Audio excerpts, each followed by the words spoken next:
Bismillahirrahmanirrahim. Assalamualaikum warahmatullahi wabarakatuh. Dear sisters and brothers of macroeconomic class of International Program for Islamic Economic and Finance. So we meet again on this discussion. Our second meeting is about consumption and saving. So this chapter actually is in the textbook, but in chapter 11.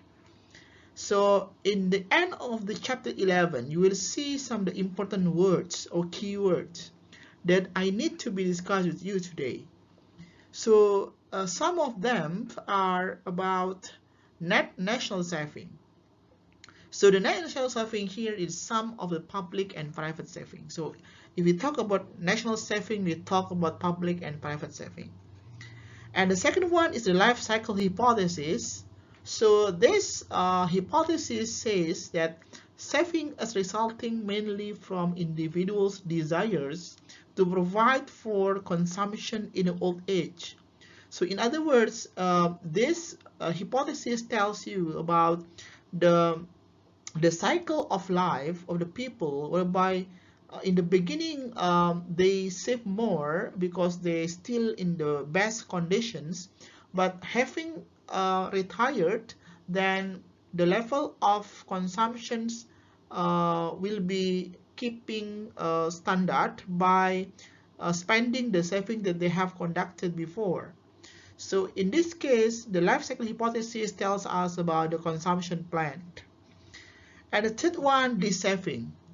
So the de-saving here, basically the life cycle theory of saving that predicts people save a lot when the income is high relatively to the lifetime average income, and de-save when their income is low relative to the lifetime average. So this is something to be cycling, yeah, during the lifetime.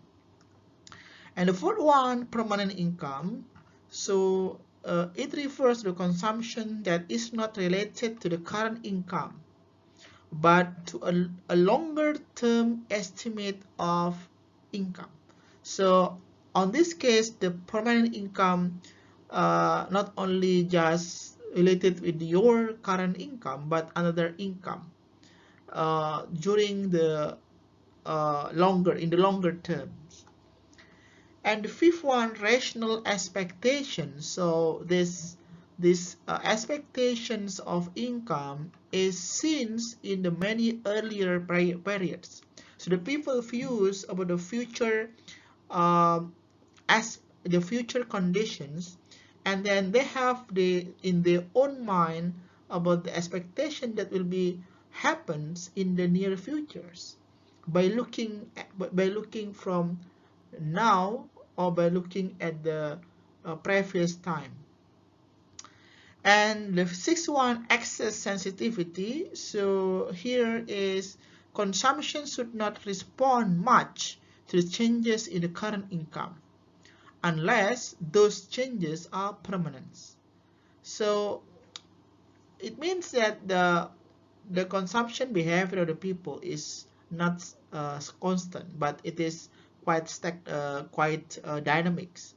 But the dynamic of the income will be significantly affect to the people when the permanent change happens. So only just short, but could be longer. So it is called excess sensitivity.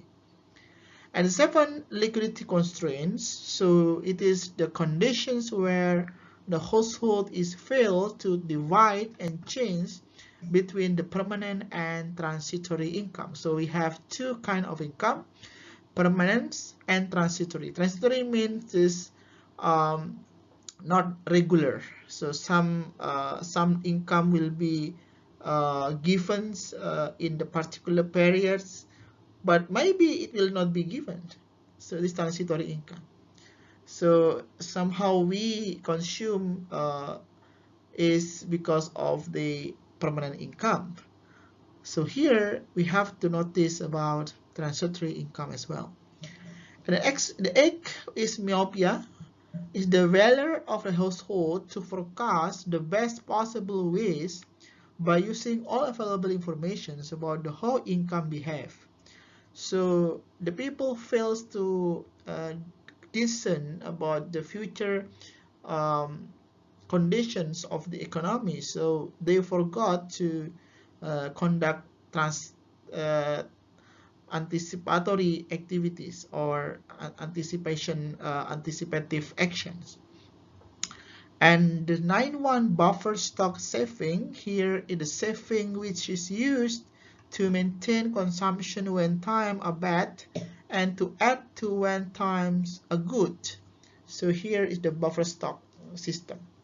So you save more when the condition is good, but you will be save less if the condition is not good. The 10 government savings, the government spends less than it receives. So it means the government has budget surplus. Private saving, return earning by business and household. And the business saving here, the amount of profit not paid out to the owner of the business. So it means that the business return the earning. Yeah. And 13, Barrow-Ricardo hypothesis, an economic theory which suggests when the government that conduct debt finance deficit, households tend to increase in saving to anticipate the future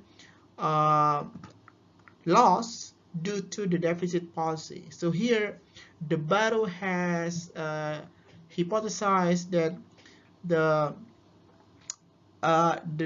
people tend to save more, yeah, due to the government policy to take more deficit actions, because the consumers try to anticipate the unpredictable impact of this debt finance deficit. Yeah. And the 14, the dynamic multiplier is the condition on how income adjusts gradually to its new equilibrium. So the multiplier here is to what extent the impact will be multiplied, yeah, against the new equilibriums. So usually here is the effect of the dynamic behavior between the income and consumptions. I think that's all, dear sisters and brothers. The second discussions about consumption and saving. Thank you very much. Wassalamualaikum warahmatullahi wabarakatuh.